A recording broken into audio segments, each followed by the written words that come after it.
परमगुरु आदेश, नमो आदेश। आज महाराष्ट्रातील सर्व जे पण साधक आहेत व जेवढे पण पीडित लोक आहेत आपल्या महाराष्ट्राच्या कोपऱ्यामध्ये भटकतात त्यांच्यासाठी मला काही गोष्टी सांगायचे।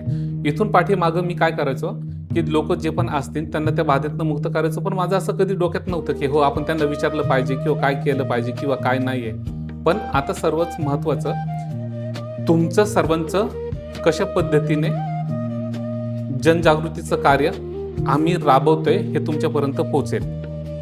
व आत्ता जे पण माझे संघ आहेत, माऊली पहिलं तुमचा परिचय आपले जे पण आहेत जनतेसेवकांना द्या। माझं नाव आहे महादेव पांडुरंग गव्हाणे, गावाचं नाव राहणार टाकळगाव, तालुका गेवराई, जिल्हा बीड। इथनं आम्ही आमच्या मुलीला घेऊन महाराजाकडे आलेलो आहे। तर आम्ही अशा माध्यमातून आलो की आमच्या यूट्यूबवर आम्हाला नंबर मिळाला आणि यूट्यूबच्या याच्यावर माध्यमातून नंबर मिळाल्याच्या नंतर आम्ही पत्ता काढत काढत महाराजापर्यंत आलो। बरं, आता मी तर थोडंसं तुम्हाला टोकतो, तर मला हे सांगायचंय की पासून खाली पूर्ण गळून गेलेली होती। तर ज्यावेळेस आम्ही हैदराबादला गेलो, आंध्रामध्ये पुण्याला गेलो, गुजरातला गेलो। कसं कळलं की त्रास होत होता तुमच्या मुलीला? सुरुवातीला अचानकच ती असं हे होऊन गेली, ठणकच सुरू झाला तिचा कमरापासून खाली। बरोबर, जे ठणक सुरू झाला म्हणल्यावर आम्ही प्रत्येक दवाखान्यामध्ये गेलो। बरोबर। मग ज्यावेळेस दवाखाने करत करत करत करत 2 वर्ष 3 वर्ष निघून गेली। आता 3 वर्ष संपल्याच्या नंतर आम्ही असं ओळखून चुकलो की आता विज्ञान संपले। बरोबर काय मग आता आपल्याला अध्यात्माकडे गेल्याशिवाय पर्याय नाही। हा, त्याच्यामध्ये वैशिष्ट्य सांगण्याचं एक तात्पर्य म्हणजे बाबांचं जे आहे हे वारकरी संप्रदाय घराणा आहे आणि वारकरी संप्रदायाचे जेवढे पण असतील साधक असतील किंवा काय असतील किंवा त्या घराण्यामध्ये राहणं असतील, मला त्यांच्या सर्व गोष्टी आवडतात। का की ते वारकरी संप्रदाय असा आहे की जे आपल्याला डोळ्यांनी दिसेल, जे आपण बघन, जे आपण कार्य अनुभवू, ते प्रत्यक्ष गोष्टीवरती विश्वास ठेवणारे असतात किंवा काल्पनिक गोष्टीवरती विश्वास ठेवत नसतात। म्हणून मला वारकरी संप्रदायावरती पहिल्यापासूनच भरपूरपणे विश्वास आहे। तर आता मला विचारायचं एक असा की ज्यावेळेस मुलीला काही गोष्टीचा त्रास होत होता, तर त्यावेळेस मग तुमचा उपचार कशा पद्धतीने सुरू झाला, काय झालं, काय नाही, काय काय उपचार केले, त्यानंतर डॉक्टर काय बोलले, काय नाही? आता डॉक्टरचं म्हणणं असं आलं, आम्ही ज्या ज्या जागेवर गेलो तर ज्या ज्या जागेवर चेकअप झालं, चेकअप केलं की नॉर्मल यायचं। बरोबर, चेकअप केलं की नॉर्मल यायचं। पण नॉर्मल जरी आलं तर त्यांची औषध गोळ्या देणं त्यांनी सोडलं नाही। बरोबर आहे। हा, मग त्या औषध गोळ्याने उलट एक दिवस बरं वाटलं की दुसऱ्या जशाच तसा त्रास। बरोबर। मग दुसऱ्याने एक सांगितलं की जा बाबा हैदराबादला जा, कुणी म्हणायचं पुण्याला जा, कुणी म्हणायचं गुजरातला जा। पण गुजरातला आणि पुण्याला जे अशी गेलोत आम्ही, ज्यावेळेस आम्ही इथलं सगळं संपलं महाराष्ट्रामधलं, त्यावेळेस एक जणांनी आम्हाला सल्ला दिली, बाबा युट्यूबच्या माध्यमातून भारतामध्ये हे झालं नंतरची गोष्ट झाली। हे नंतरची गोष्ट झाली। तर मला आता इथं मी तुम्हाला थोडंसं टोकलं, तर मला आपल्या प्रेक्षकांपर्यंत कळालं पाहिजे आणि जसं ज्या लोकांना त्रास आहे ते लोकांना कळालं पाहिजे। आणि मला हे सांगायचं लोकांना की नेमकी तंत्र काय असतं काय नाही। आता सर्वात महत्वाचं कसं माहितीये का, चालू जीवनामध्ये मनुष्यासाठी खरं भगवंत आहे डॉक्टर, भगवंत। तर साधकांनी सर्वांनी काय करायचं, जे पण माझे व्हिडिओ बघतो तर डॉक्टरकडे जावा तुम्ही अवश्य। कुठले तुम्हाला त्रास होत असेल, काय होत असेल, तुमच्या जवळपास जे पण दवाखाना असतील, तुमचे पर्सनल डॉक्टर असतील, तुम्ही त्यांच्याकडे जावा। माझं असं म्हणणं नाही की जाऊ नका, तिथं जावा, तुम्ही सगळ्या गोष्टी करा, चेकअप करा, सर्व गोष्टी तुम्ही आनंदात करा। आणि त्या ठिकाणी सर्व गोष्टी केल्या ना म्हणजे कुठल्या पण व्यक्तीने करून घ्यावा। आणि करून घेतल्यानंतर ज्या वेळेस आपण सर्व गोष्टी करतो आणि सर्व गोष्टी करून सुद्धा ही आपल्याला कुठल्याच प्रकारचाच आपल्याला अनुभव नाही, म्हणजे नीट होतच नाहीये, जो त्रास होतोय तोच आहे आणि रिपोर्ट सर्व नॉर्मल येतोय। काय येतोय? रिपोर्ट सर्व नॉर्मल येतोय। मग आता तुम्ही एक सांगा की जर रिपोर्ट नॉर्मल असतील आणि त्रास जर भयंकर होत असतील तर त्या टायमाला साधारण व्यक्तीने काय करावा आणि कसे कसे भटकले काय नाही ते आपण माऊलींच्याच मुखात नाही सांगा दादा तुम्ही। तर ज्यावेळेस आम्ही सगळे दवाखाने बघून संपलोत, करून संपलोत, त्यावेळेस आता आम्हाला असं वाटलं की आता आपला इकडं कुठंतरी अध्यात्माकडे वळाल्याशिवाय पर्याय नाही। पर्याय नाही म्हणून आम्हाला जे छोटे मोठे कुणी जे पथ्य सांगितले त्या ठिकाणी गेलोत। बरोबर। मग त्या ठिकाणी गेल्यावर असं निदर्शनात आलं की प्रत्येकाने सांगितलं वा तुम्हाला हे काहीतरी तंत्र फिंत्रच केलेलं आहे। बरोबर, असं प्रत्येकाचं म्हणणं आलं। बरोबर। पण आम्ही जिथं जिथं गेलो तिथं आम्हाला यश नाही आलं महाराज। कारण का आम्हाला ते रिझल्ट आलाच नाही। मग असं करत करत आमचा सगळ्यावरला भरोसा हे सुद्धा उडाला। बरोबर आहे, हा प्रयोग करा, तो प्रयोग करा। आता ह्याच्यात मला आपले जे जनते आहेत त्यांना मला हे सांगायचंय, ज्यावेळेस आपण तंत्रबाधामध्ये आपण अडचणीत असतो, कुटुंब अडचणीत असतं, त्यावेळेस आपण अनगिनत गुरुजनांकडे आपण धावा घेतो हो. की आपण नीट झालं पाहिजे किंवा काय झालं पाहिजे काय नाही, म्हणून त्या गुरुजनांकडे तुम्ही धावा घेता. पण सर्वात महत्त्वाचा विषय असा असतो की खरी प्राप्ती काय असते किंवा खरं काय नाही. ज्या वेळेस आहे ना आपण तपचार्य साधना वगैरे करतात, म्हणजे कोणी पण साधक असो साध्वी असो, पुरातन काळापासून आले की ऋषी मुनींनी जसं तपचार्य साधना जशी केलेली आहे त्या अनुसारच त्यांना भगवंताची प्राप्ती झालीच, आणि त्याच अनुसारद्वारेच त्यांनी पुढे कार्य राबवलेले आहेत. ते जनजागृतीचं म्हणा, जनकल्याणाचं म्हणा किंवा काय म्हणा, बरोबर. तर आता मला सांगायचं एकच आहे की कधी पण सर्वात महत्वाचा, तुम्ही कुठल्या पण गुरुजनांकडे जा, कुठेही जा, जर तुम्हाला तिथं आराम पडत नाही किंवा काही पडत नाही तर त्यावेळेस असं समजायचं का की आपण हे सर्व गोष्टी केल्यात पण आपल्याला फरक पडत नाही. मग हा नेमकी प्रकार काय आहे किंवा काय नाही आहे, मग त्याचं एकच कारण असू शकतं. काय माहिती आहे का, जे पण साधक असतात त्यांना त्यांच्या प्रत्येक साधकाला, प्रत्येक तांत्रिकाला त्याच्या भक्ती अनुसार, त्याच्या गुरुच्या आदेशानुसार, त्याच्या गुरुच्या साधनेनुसार, त्याच्या गुरुला जे ज्ञान मिळालंय त्या अनुसारच प्राप्ती असते. आणि त्या प्राप्तीद्वारेच ते काय करत असतात माहिती आहे का, की ह्या सर्व गोष्टी करत असतात. तर त्याच्यामुळे कसं असतं माहिती आहे का, की आपण हे बोलू शकत नाही की बाबा हा तू ह्यांनी नीट नाही केलं का, ठीक आहे मी करतो, त्यांनी नीट नाही केलं का, हे सर्व कधीच नसतं. पण सर्वात महत्वाचं काय असतं माहिती आहे का, लोकांना खरं कळत नाही. लोकांनी काय केलं पाहिजे की बाबा आपण अशा व्यक्तीकडे जावा की जो सत्य गोष्टीवरती आधारित बोलतोय. काल्पनिक नका सांगू ना, बरोबर. किंवा मला तुम्ही ग्रंथातलं नका सांगू. नाही ना, का की ज्यांनी तो ग्रंथ लिहिलाय तुम्ही त्यांना बघितलं का, नाही. नाही बघितलं. ज्या ग्रंथाचं ज्ञान घेतलं त्यांना बघितलं का, नाही. नाही बघितलं. जे आपल्या उघड्या डोळ्यांनी दिसेल तेच आपल्याला महत्वाचं ना माऊली. हो. मग ज्यावेळेस मग आता तुम्हाला असं वाटलं की आपण आध्यात्मिक गोष्टीकडे वळालो पाहिजे, हो. जिथं विज्ञान संपलं आणि तिथून बरोबर. आपण आध्यात्मिक गोष्टीकडे वळालो कळायला पाहिजे. पाहिजे, हो. मग त्यानंतर माझ्याकडे येण्याच्या आधी तुमची चळवळ कशी होती? आता आमची चळवळ जास्त अध्यात्माकडेच वळायची होती. बरोबर ज्यावेळेस विज्ञान संपलं, बरोबर आमचा पर्याय संपला आणि आम्हाला असा भास झाला की आता हे आमचं जे लेकरू आहे हे बरोबर. आमच्या हाती लागणार नाही, हो बरोबर नक्की. हे वायाला गेल्याशिवाय राहणार नाही. बरोबर. मग जगात किती जरी कुणी विरोध केला तरी आम्ही ठाम निर्णय घेतला की आम्हाला आता अध्यात्माकडेच वळायचं. हो बरोबर. इकडे जाऊन आपल्याला जिथं बी पर्याय सापडत तिथं जायचं. मग आम्ही छोटे मोठे जाण्याचा प्रयत्न केला, हो पण आम्हाला त्या ठिकाणी वेस नाही आलं. बरोबर पण ज्यावेळेस आम्ही आता युट्यूबच्या माध्यमातून ह्याच्या माध्यमातून तुमचा आम्हाला नंबर मिळाला, बरोबर मग तुमची अपार्टमेंट घेतली, तुमच्यापर्यंत यांचं आम्हाला भाग्य लाभलं. मग आम्ही परमेश्वरच भेटला, आम्ही असं आमच्या मनानं मानतो. नाही मला काय परमेश्वर समजू नका, तुमच्यासारखा मनुष्य देह माझा आहे. फक्त एवढंच आहे की मला भक्ती अनुसार, तपचार्यानुसार मी फक्त मला पहिलं शोधण्याचा प्रयत्न केला मी की बाबा मी जिवंत आहे तर मी काय आहे, तर माझं जीवात्मा कोण आहे. मी फक्त ह्याचा प्रयत्न करत राहिलो. मग ह्या नंतरूनच मला कळलं की खरं भगवंत असतात. आता लोकांना हे माहिती नाही की कुळाचे देवी दैवत असतात आणि हे कुळाचे देवी दैवत आपल्याला घनरूपात प्रकट होऊ शकतात. ठीक आहे, पण हे तर लोकांना माहिती नाहीये. आपले महाराष्ट्रातील निम्मी जनता फक्त आहे ना संचार मध्येच अडकलेली आहे. पण संचार, तुम्ही रडू नका ना, तुम्ही कशाला रडताय? रडू नका, का की जे पण आज तुम्ही माहिती तुमच्या डोळ्यात अश्रू जे येतात ते आनंदाचे अश्रू आहेत, का की आज तुमची मुलगी व्यवस्थित आहे. आपण नंतर बोलू त्या विषयावरती. पण सर्वात महत्वाचं सत्य आपल्या सामान्य जनतेपर्यंत पोहोचणं हे फार महत्वाचं. बरोबर, ठीक आहे. त्याच्यामुळे तुम्ही काय रडू वगैरे काही नका, ठीक आहे ना. मग तर त्यावेळेस काय होतं माहिती का, सगळे हरलेलेच असतात. त्यामुळं फक्त जनतेला हे सांगा की मग पुढं कसे आले, कसं नाही माझ्यापर्यंत पोहोचले हे कळवा. मग आम्ही त्या तुमचा पत्ता घेतला युट्यूबच्या माध्यमातून. बरोबर. आता कारण का आम्ही इथून 300 किलोमीटर तुमच्यापासून लांब. हो. आता त्या 300 किलोमीटर इथलं काय आम्हाला काय कळणार. बरोबर. आणि जेणेकरून हो.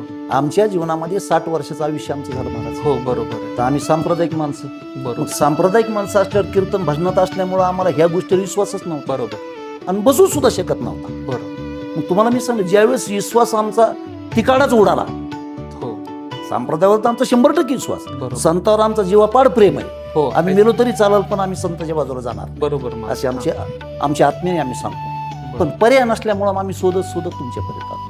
मग तुमच्यापाशी आल्यावर जे आमच्या लेकराला यश आलं, हो. मग ते यश आलं मिळालं, तिला आता पुनर्जन्म मिळाला. तिला बरोबर आहे. कुणाला आमच्या मुलीला तुमच्यापाशी येऊन पुनर्जन्म मिळाला. मग त्या आनंदाने आम्हाला डोळ्यात अश्रू येतात. आता हे पुनर्जन्म मिळाला, आलं का लक्षात? तर पुनर्जन्म मिळण्याचं कारण काय असतं? आज तुम्ही 30-35 वर्ष वारकरी संप्रदायामध्ये तुम्ही भजन कीर्तन करताय, सर्व गोष्टी करताय. त्या भगवंताला त्या परमेश्वराला कळतं ना की भलं बाकीचे दिवस लोकांना असं वाटत असून की बाबा हा फक्त देखापुरती स्टेजवरती जातोय किंवा असतोय तो कीर्तनाला असतोय समजा किंवा भजनाला असतोय किंवा काय असं वाटतंय, जरी लोकांना वाटत असला पण त्या भक्ताचं कळत असतं त्या परमेश्वराला की बाबा आपण जीवनात एकदा तरी अंतःकरणात त्यांचं नामस्मरण केलं असेल ना. मग हेच असतं की कर्मफळ पात्रता अनुसारच ह्या गोष्टी होतात.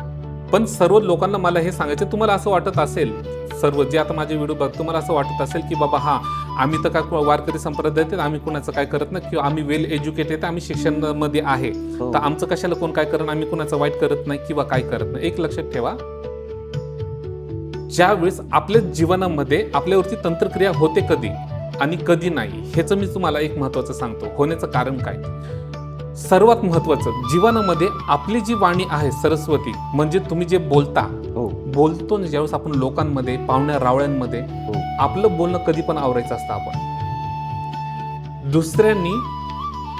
दुसऱ्यांना आपल्या बोलण्यामुळे म्हणजे आपल्या बोलण्यामुळे दुसऱ्यांना लाजिवणारी गोष्ट होत असन, अपमान होत असन आणि ती लोक तुम्हाला मारू शकत नाही, तुम्हाला काही करू शकत नाही, ठीक आहे. मग त्यावेळेस हे जे घाणेडी लोक जे करणारे तोडगे ताडगे जे आहे प्रकार करणारे जे लोक आहेत, ठीक आहे, तर ह्या लोक असतातच. मग त्या लोकांना फक्त पैशाची गरज आहे. ठीक आहे बाबा, काय करायचं तुझं, कोणाचं वाईट करायचं, आणि इकडे मला पैसे दे किंवा काय कर. आणि ही गोष्ट कधी कुणी ह्याच्यावरती विश्वास ठेवत पण नाही, कुणी काय करत नाही. पण आता बरेच आपण काय गोष्टी आता तुम्ही डोळ्यांनी बघितलात, काय बघितलं तुम्ही इथं डोळ्यांनी बघितलं की कसं काय असतं किंवा कसं काय नाही, ठीक आहे.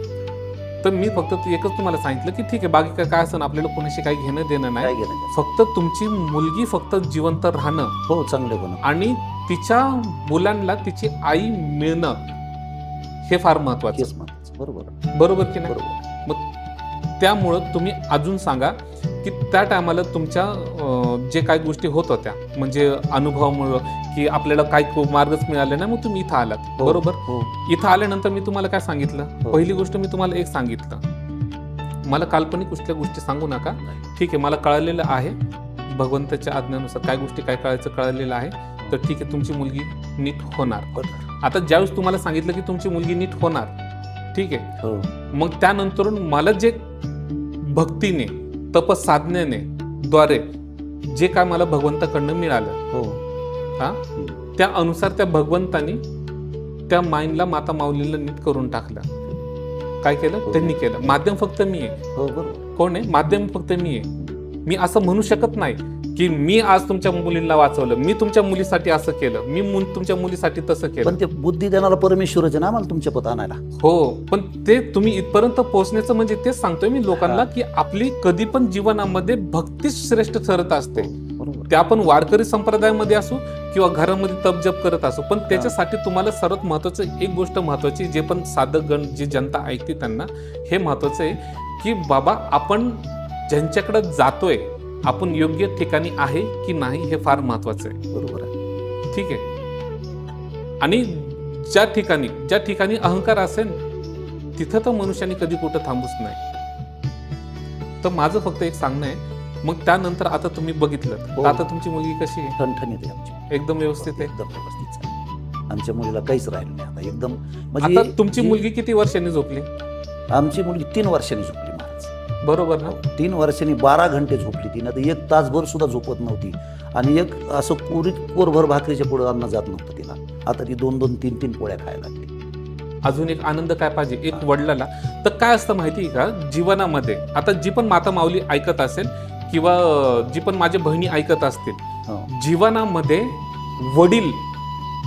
वडील आणि जीवनसाथी जर तुम्हाला चांगला भेटला तर तुम्हाला ह्या त्रिभुवनामध्ये कोणीच आडवं येऊ शकत नाही. समजलं की नाही. त्याच्यामुळं कधी पण आहे ना, आज समजत ती माता माऊली वाचलेली किंवा काय आहे किंवा काय नाही, शेवटी कळकळ कुठं असते? आई वडिलांनाच असते. जे पण आपले मालक असतात किंवा काय असतात त्यांनाच ती कळकळ असते.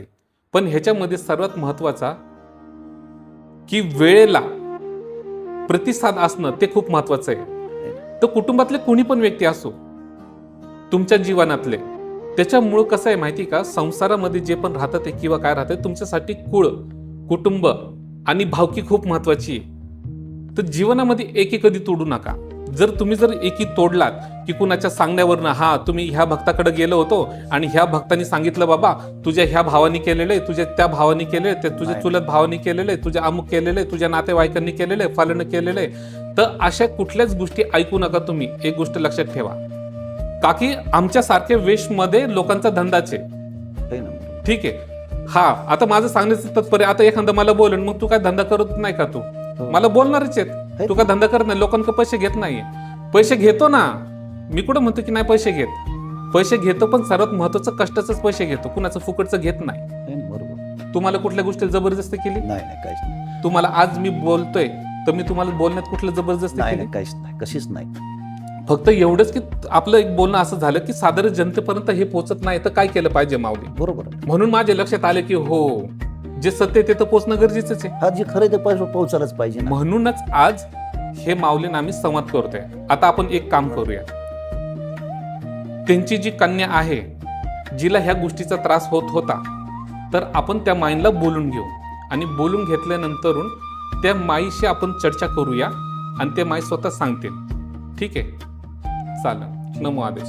धन्यवाद. आता माई आपल्याशी त्यांच्या जीवनात जो त्रास झाला, काय गोष्टी झाले व त्यांना काय काय त्रास होत होता, तर हे माई स्वतः सांगतील.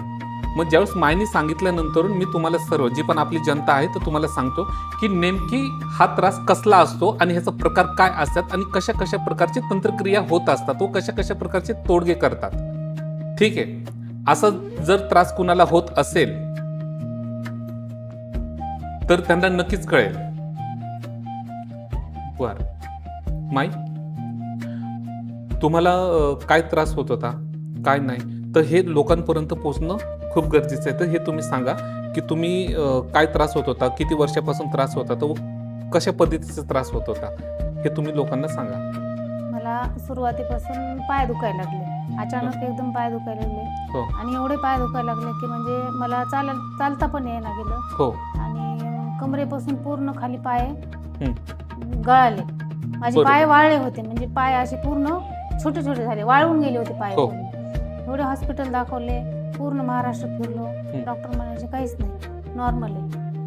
हा. मग नुसते गोळ्या औषध द्यायचे, मी खायची, काही नाही. पाणी तिथून नंतर जे दुकानं सुरुवात झाली. तुम्हाला हा त्रास सुरुवातीला जो झाला तर हा कशा पद्धतीने झाला, मग कसं तुम्हाला असं वाटलं, म्हणजे कसे कसे त्रास होते, कसे वेदना होत होते, हे सांगा. खूप वेदना होत होत्या, मी नुसती रात्रंदिवस ओरडायची मोठ्याने. हा, मग काय झाल्यानंतर तुम्ही ओरडत होत्या हे पण कळू मला द्या. त्रास व्हायचा, खूप त्रास, म्हणजे पूर्ण ठणक असायचा कमरेपासून तळपाय, आणि तळपायात नुसती आग असायची, बरं. खूप आग असायची. आणि नंतर मग झोप गेली माझी, झोप हो. येईना.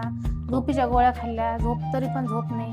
मी 3 वर्षात अक्षरशः इथं आल्याच्या नंतर एक दिवस 12 घंटे झोपले. आतापर्यंत तुमच्या मालकांनी किती तुम्हाला दवाखान्यांमध्ये नेलं असेल आतापर्यंत? त्याचा काही विचार सांगता येत नाही, पण पूर्ण महाराष्ट्र फिरून आम्ही बाहेर पण गेलो, गुजरात, हैदराबाद, महाराष्ट्र तर पूर्ण फिरलो. हो का? हो. बरं. मग ज्यावेळेस आता समजा जो तो आता त्रास होत होता किंवा काय नाही ज्या गोष्टीचा, मग त्याचं तुम्हाला होणारा जो त्रास होता होता की तुम्हाला पाणी सुद्धा अंगावरती ठेव वाटत नव्हतं, अंगामध्ये जळजळ. आता मी तुम्हाला सांगतो सर्वांना, जे पण बघते आपली महाराष्ट्राची जनता, तर तुम्हाला मला हे सांगायचंय, ही माता माऊली आहे ना, पाणी अंगावरती पडलं तरी त्या माता माऊलीला असं वाटायचं की माझं अंग जळतंय. मग आता तुम्हाला ज्यावेळेस तुम्ही आता ते पाणी अंगावरती टाकल्यानंतर हे सर्व गोष्टी जळत होत्या, तर ह्यांना एवढा त्रास व्हायचा की हे पायात पाणी जे असतं ना, पाण्यामध्ये पाय सुद्धा ठेवत नसायचे. कधीच नाही. कुठं तरी वल्ल कपडा वगैरे केला, थोडं अंगावरती फिरवलं किंवा काय केलं, त्याच्यातच सर्व गोष्टी. पण सर्वात महत्वाचं ह्याच्यामध्ये की हा तंत्रक्रियाचा भाग कुठला आहे आणि हा त्रास काय होत होता, तर मी तुम्हाला मेन सांगतो. का की माता माऊलींना कळत नाहीये की आपण कशा पद्धतीने काय गोष्टी होतो. त्यांना काय व्हायचं माहिती का, शरीरामध्ये पूर्ण हाडापासून तर पूर्ण शरीरामध्ये आग उठायची. तर आगीचा प्रकार काय असतो, शरीरामध्ये आग उठणं, शरीरामध्ये पूर्णपणे आग उठणं, आणि ती आग पण अशी आणि एवढी भयंकर ठणक, शरीर कमरेमध्ये इतकी भयंकर ठणक की कोणतरी असं सुई टोचवते त्यांना. काय टोचवते? सुई त्यांना टोचवते, अशा पद्धतीने होत होतं. मग त्यांना ज्यावेळेस सुई टोचवते वगैरे सर्व गोष्टी ह्या गोष्टी होत होत्या, सर्व त्यांना माऊलींना सर्व गोष्टी ह्या गोष्टीचा त्रास होत होता भयंकर प्रमाणात. तर अक्षरशः त्यांना असं इच्छा व्हायची की आपण मरून जावं किंवा काय गोष्टी व्हावं, ते तुम्ही सांगा. खूप त्रास व्हायचा, असं वाटायचं की आत्महत्या करावं, कारण की तो त्रास एवढा भयान होता ना, नुसती आग, ते शब्दात सांगू शकत नाही मी. आणि ज्या वेळेस ते इकडं आल्यानंतर जे गोष्टी काय बघायचं ते बघितलं. मग त्यावेळेस काय करायचं ते भगवंतांनी काय करायचं ते करून घेतलं. ठीक आहे. आता ज्या गोष्टी करताना किंवा काय गोष्टी करताना, आता मी तुम्हाला सांगतो, माई तुमच्यावरनं कुठले नारळ उतरून घेतले? नाही. कुठल्या प्रकारचे निंब तुमच्या अंगावर कापत बसलो? नाही, काहीच नाही. कुठल्या प्रकारचे आपण पुतळे बनवले? नाही. असं खोटं नाटक कुठल्या प्रकारचा देखावा नाही, किंवा कुठल्या प्रकारचा आपण कवळ घेतला नाही, किंवा कुठल्या प्रकारचा भोपळा घेतला नाही, किंवा हा कापू तो कापू किंवा ह्याला हे करू तो नाही. तर हा प्रकार काय आहे हे तुम्ही पहिलं नीट जाणून घ्या, मी तुम्हाला सांगतो. ठीक आहे. तर हा प्रकार असा आहे की ह्याच्यामध्ये तंत्रक्रियामध्ये लोक वापरणारे शक्ती कुठले. एक, अंगामध्ये पूर्णपणे जळजळ उठणं. आपण काय करतो की अंगामध्ये जळजळ उठते, आणि जळजळ उठल्यानंतर आपण काय करतो की पाण्यात बसतो, की आपल्याला हात भाजला आपण पाण्यात हात घालतो किंवा काय करतो, हे तर सर्व तुम्हाला माहिती. पण ज्या पाण्यात तुम्ही हात घातल्यानंतर अजून जर जाळ भडकत असेल तर काय करणार, की हा प्रकार काय होता किंवा काय नाही. जिथं डॉक्टरचं विज्ञान संपतं तिथून पुढं आपलं ह्या भारतभूमीचं जी संस्कृती आहे, सनातन हिंदू धर्माची आध्यात्मिक ज्ञान, जे संत ज्ञानेश्वर महाराजांची तपश्चर्याची सामर्थ्य, अनेक नाथांची सामर्थ्य, अनेक 84 सिद्धांची सामर्थ्य, अनेक ऋषी मुनींचे सामर्थ्य, अनेक सिद्धवान महापुरुषांचं सामर्थ्य, अनेक माता बहिणीसारखे असणारे तसे सामर्थ्यवान जे आपल्यामध्ये होऊन गेलेले आहेत ह्या भूतळावरती, त्यांचं सामर्थ्य उपयोगी येतं. जिथं विज्ञान संपतं तिथून पुढून आध्यात्मिक ज्ञान चालू होतं. हे तर सर्वांनाच माहिती असणं आणि प्रॅक्टिकली ते त्रास होणं आणि प्रॅक्टिकली त्याच्यातनं आपल्याला कोणतरी मुक्त करतंय, ह्याच्यात जमीन आसमानचा फरक आहे. तर ह्याच्यामध्ये सर्वात महत्वाचं काय माहिती का, हा तंत्रक्रियाचा प्रकार काय, म्हणजे शरीरामध्ये पूर्णपणे जाळ होणं, जलन होणं, काय होणं. ह्याच्यामध्ये कुठले लोक तंत्रक्रियामध्ये शक्ती वापरतात. एक, आग्या वेताळचा. ज्यावेळेस आग्या वेताळचं कुणी तंत्रक्रिया करतं त्या टायमाला शरीरामध्ये ती आग पेटते, की जर आपण एखाद्या गरम तव्यावरती पाणी टाकल्यावर कसं होतो भडका जोरात, सेम तशा पद्धतीने. दुसरा, एक अग्निचेडा पण असतो, लोक त्याला खेड्यापाड्यामध्ये आगेचेडा पण बोलतात, अग्निचेडा पण बोलतात. ठीक आहे. त्यांनी एक तशी होतं त्याच्या तंत्रक्रियाने अग्निचेडाच्या. तर अजून ह्याच्यामध्ये तंत्रक्रियाचे भागाचे असणारे शक्ती कुठले. ठीक आहे. आगेवेताळ एक झाला, अग्निचेडा एक झाला, ज्यांनी शरीरामध्ये अग्नि अस्त्राचा वापर करून सोडलेला, तंत्र करून अग्नि अस्त्र सोडून दिलेला. तर ज्यावेळेस आता तंत्र करून अग्नि अस्त्र सोडून दिलं तर आता काय बोलणार की हा त्याला तुम्ही जल अस्त्र तुम्ही जर वापरलात तर ते नीट होईल. अरे जल अस्त्र म्हणजे काय, तुम्ही का तोंडाची गोष्ट बोलता का. जल म्हणजे पाणी. त्या पाण्यामध्ये जर आता माऊलीने पाऊल ठेवलं तरी जळत होत्या त्या. काय करत होत्या, जळत होत्या त्या. आणि त्या टायमाला अशी घटना घडली की ज्या टायमाला त्यांना ह्या सगळ्या गोष्टी होत होत्या, ह्या सगळ्या गोष्टीचा त्रास होत होता, तर त्यांना अक्षरशः वाटायचं की डॉक्टरांनी ते सांगायचं की मला डोस देऊन टाका गपचूप. डॉक्टरना सांगायची नाही, डायरेक्ट नको म्हणायची, मला त्रास खूप होतो, मला तुम्ही काही पण करा. आता शेवटचं त्यांनी बघितलं, युट्यूबवरती सर्च करून बघितलं, त्यांनी युट्यूबवरती सर्च वगैरे केलं तर काय म्हणजे जे मोठे जे होते डॉक्टर ते दाखवले. तर त्याच्यामध्ये एक रुबी हॉलकडे पण हे गेले होते. गेलते ना तुम्ही रुबी हॉलला? त्यांनी काय सांगितलं, ते म्हणले ऍडमिट करावं लागेल आणि 5 दिवस ऍडमिट करून पूर्ण टेस्ट डबल करावं लागतो. म्हणलं ठीक आहे. म्हणले खर्च येणार आहे 2 लाख रुपये. मग माझे मिस्टर म्हणले सर आम्ही 2 लाख नाही, मी तुम्ही म्हणता ना थोडे 4 लाख रुपये देतो, पण फक्त प्लीज की तिला बरं करा. पण ते म्हणले आम्ही गॅरंटी नाही देऊ शकतो. हा, आता एक लक्षात ठेव, डॉक्टर त्यांना बोलले की गॅरंटी देऊ शकत नाही, म्हणून त्यांच्या मालकाने काय केलं, ठीक आहे काय हरकत नाही, त्यांनी लगेच तिथून काढता पाय घेतला. आता ह्याच्यामध्ये सर्वात महत्वाचं, जर ह्यांनी जर त्या टायमाला काय केलं, त्या टायमाला जर कमरेमध्ये इंजेक्शन घेतलं असता कमरेपासून खाली त्यांचं पूर्णपणे वारं गेलं असतं आणि पॅरालिसिस झाले असते. आणि डॉक्टरांचं कसं असतं माहिती का, मोठे मोठे जे डॉक्टर असतात जोपर्यंत तुमच्या खिशात पैसा आहे तोपर्यंत त्यांची ट्रीटमेंट चालू ठेवतात. तुमच्या खिशातले पैसे संपलं ते बोलतात की आता आम्ही काही करू शकत नाही, तर तुम्ही हे पेशंट घेऊन जावा. ह्या स्थितीमध्ये आता ह्याच्यामध्ये मला अजून तुम्हाला सांगायचे, ह्या सर्व गोष्टी घडत असताना तर ती अशी स्थिती येत होती, अशी स्थिती येत होती की त्यांना चालता पण येत नसायचं आणि एका ठिकाणावरती बसता पण येत नसायचं. आज माता माऊली एवढे उशीर बसते तर एवढे उशीर सुद्धा माता माऊली बसू शकत नव्हत्या. तुम्ही बसू शकत होत्या माई? नाही, एक 5 मिनिट पण बसू शकत नव्हते, चालू शकत की नव्हते. डायरेक्ट जसं खाली लोळायचे ते खाली लोळायचे आणि वरडायचे. नुसतं मोठ्याने ओरडायचे. आणि ह्याच्यामध्ये तुम्ही सर्वात महत्वाचं आहे का की ह्याच्यामध्ये अजून होणारी तंत्रक्रिया काय? तंत्रक्रिया म्हणजे आता ही जी तंत्रक्रिया ही पहाडी तंत्रक्रियाच्या अजून काही गोष्टी सांगतो. पहाडी क्रियेची तंत्रक्रिया असते, ह्याच्यामध्ये वनस्पतीची पण तंत्रक्रिया केल्या जातात. कशाची केल्या जातात? वनस्पतीची. आता ह्याच्यामध्ये वनस्पतीची पण तंत्रक्रिया केल्या जातात आणि वनस्पतीचं जो तंत्र आहे त्याच्यामध्ये कुठल्या प्रकारची शक्ती असते किंवा काय असते हे कुणाला कळत नाही. का की लोकांना ताकद कळणार कुठली? ज्या ज्या साधकांकडे, ज्या ज्या तपस्वींकडे, भक्तांकडे गेल्यानंतर ज्यावेळेस त्यांच्यामध्ये ती ताकद येऊन वारं बोलन की बाबा हा माझं हे आहे, माझं ते आहे किंवा काय, तेव्हाच त्यांना कळणार. आणि जर न येता जर तो आलाच नाही, ताकद लपलाच, मग ती कुठली ताकद त्या अंगात घुसू शकत नाही, अंगात येऊ शकत नाही, तर काय होणार? तर शरीर पूर्णपणे असंच तडतड तडतड खालून पायाला असं असं चावत राहायचं, असं कचकच कचकच कचकच पूर्णपणे त्यांच्या, की असं वाटायचं की जस काही विस्तूवरती त्यांनी पाय ठेवलेला आहे, विस्तूवरती.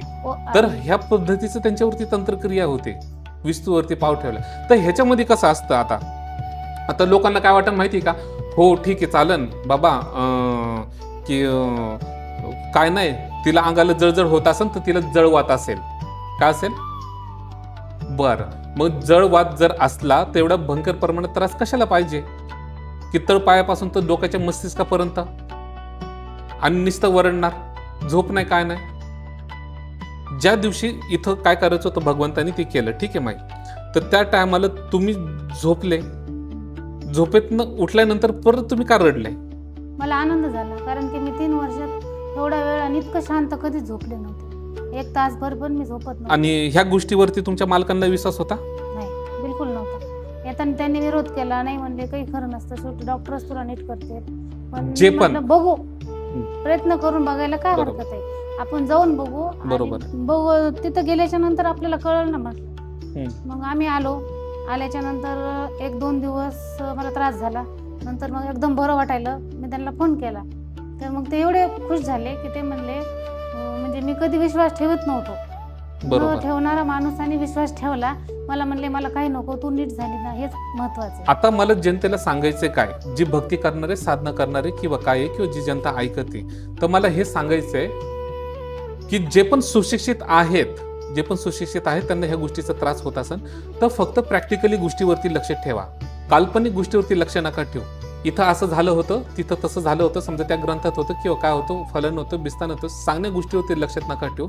प्रॅक्टिकली तुम्हाला जे समोर काही गोष्टी दिसतात, त्या समोर गोष्टी घडतात, तेच तुमच्यासाठी महत्वाचं आहे. काय आता मला ह्याच्यात काय सांगायचंय, आता ह्याच्यामध्ये जे त्रासलेले ही जी माता माऊली होती, तर आता भगवंतांनी कसं काय करायचे काय नाही, त्यांच्या पद्धतीने त्यांनी त्यांना मोकळी केली, ठीक आहे. पण ह्याच्यामध्ये प्रकार असा असतो की तुम्ही जर जाताय आणि लोक जर तुमचा उतारा करतात, ते 2 दिवसाचा किंवा 1 दिवसाचा उतारा, तर उतार्यानी कधी पण जी पण असती बाधा व जी पण तोडगे केलेली असते शरीरावरती व जी पण बाहेरची ताकद टाकलेली असते, निगेटिव्ह ताकद, तर ती कधीच निघत नाही, कधीच निघत नाही.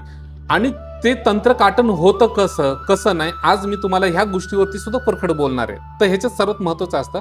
तर आता काय होतं की बरेचसे नवीन साधक असतात, नवीन साध्वी असतात किंवा काय असतात किंवा काय नाही, तर काय करतात माहिती का, जी पण आपली सवारी येत असते की जी पण ताकद असते, त्यांना सांगत असते की देवा तुम्ही नीट करा किंवा काय करा.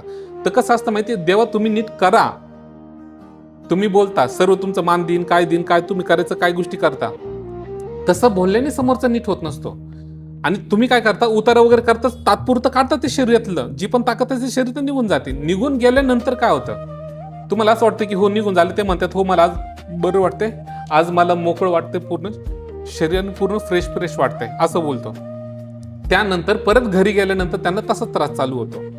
तर ह्याचं कारण काय असतं हे जाणून घ्या तुम्ही. आता ह्याचं कारण असं असतं की जोपर्यंत आपल्यावरती केलेली तंत्रक्रिया ची जोपर्यंत ती ताकद, जी सोडलेली ताकद आहे ती एक तर नष्ट करत नाही, तोपर्यंत समोरचा नीट होत नाही.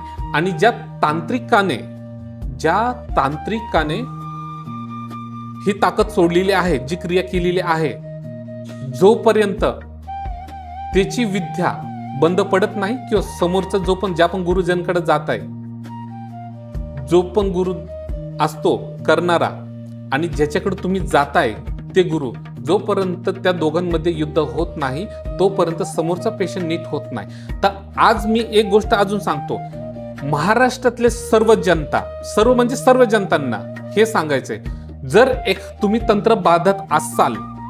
तंत्रबाधामध्ये तुम्ही असाल आणि तंत्र अडचणीतनं, तंत्र काटातनं, वाईट ताकदीतनं जर तुम्हाला गुरु कोण वाचवतोय, त्याच्यातनं मुक्त करतोय, तर जीवनात त्याचं पाय सोडू नका. तो कुणी पण असो जीवनात, काय कोणी असो जीवनात, कुणी पण असो तो गुरु, त्याचा पाय कधीच सोडू नका. समजलं की नाही? त्याचं कारण काय आज मी तुम्हाला सांगतो. तुम्हाला असं वाटतं की हो, हे आज मी महाराजांकडे गेलो आणि महाराजांनी मला लगेच नीट केलं, तुम्हाला हा खेळ वाटत असेल. पण महाराजांनी केलेली तपस्या जी असते, त्यांची ती प्राप्ती जी असते, काय करतात ते, त्यांनी केलेली जी दिव्य भगवंत जे असतात ते, दिव्य शक्ती असतात ते, किंवा देवी जी असतात ते तुमच्यासाठी कार्य काय करतात हे तुम्हाला माहिती नाहीये. पण मी आज तुम्हाला सांगतो. समजलं की नाही? तुम्हाला जर नीट करतात ते, तर ते कसे नीट करतात ते माहिती आहे का? त्याच्यासाठी तुमच्या अंगामध्ये सोडलेली जी ताकद आहे त्याला ते वैरी बनवतात ते. तर तुमच्यासाठी तो गुरु असन किंवा ते गुरुजन असेल किंवा ती गुरु माता माऊली असन, का लढते ते वाईट शक्ती संघ हे तुम्हाला समजत नाही. आता तुमच्यासाठी ते वाईट ताकदी संघ लढते, परत जो तांत्रिकने केलेले त्याच्याशी सुद्धा लढतात ते.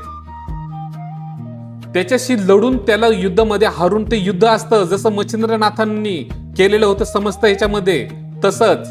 मग तो कुठली पण शक्ती प्राप्ती असतो त्या साधकाला, जो साधक करतो ना तुम्हाला नीट, कुठली पण त्याच्या कुठली पण गादी असो, कुठली पण तो देवाची खरी भक्ती करणारा, सेवा करणारा साधक, आणि जो तुम्हाला ह्याच्यातनं अडचणीतनं मुक्त करतोय, तर तशा गुरुने तुम्ही जीवनात सोडू नका. पण जे पण तुम्हाला ते ज्ञान देतं ते प्रॅक्टिकली ज्ञान तुमच्यासाठी महत्वाचं आहे, लक्षात ठेवा. समजलं की नाही? तर त्यासाठी ज्या वेळेस हा गुरु तुमच्यासाठी दुसऱ्या शक्तींशी वाईटपणा घेतो, त्या शक्तींशी लढतो, त्या शक्तींशी लढून, आणि ती पण शक्ती अशी असते की ते दिसत नसते. त्याच्यामुळे तुम्हाला वाटतं की ह्या गुरुजनांनी काय केलं किंवा काय नाही. अरे जी हे तंत्रक्रिया करतात ते किंवा काय नाही, ज्यांना फटके बसलेले, ज्यांना त्रास झाले, जे आडवे पडलेले आहेत. एक तर महत्वाची गोष्ट सांगायचंच विसरलो अजून एक. तुम्ही सुरुवातीला ज्या माई तांत्रिकाकडे गेला होता, सुरुवातीला ज्या गुरूंकडे, तिथं गेल्यानंतर, त्यांचं नाव नका घेऊ, ठीक आहे, तिथं गेल्यानंतरून त्यांनी जे केलं, तंत्रकाटन वगैरे जे केलं, तर तुमचं जे तंत्रकाटन होतं हे कुठं केलेलं होतं, काय केलेलं होतं, आणि त्यानंतर काय झालं, कोण वारलं, कोण मेलं ते पण सांगा. म्हणजे हे कळन त्यांना की तंत्रकाटन किती सोपं असतं का नसतं जनतेला.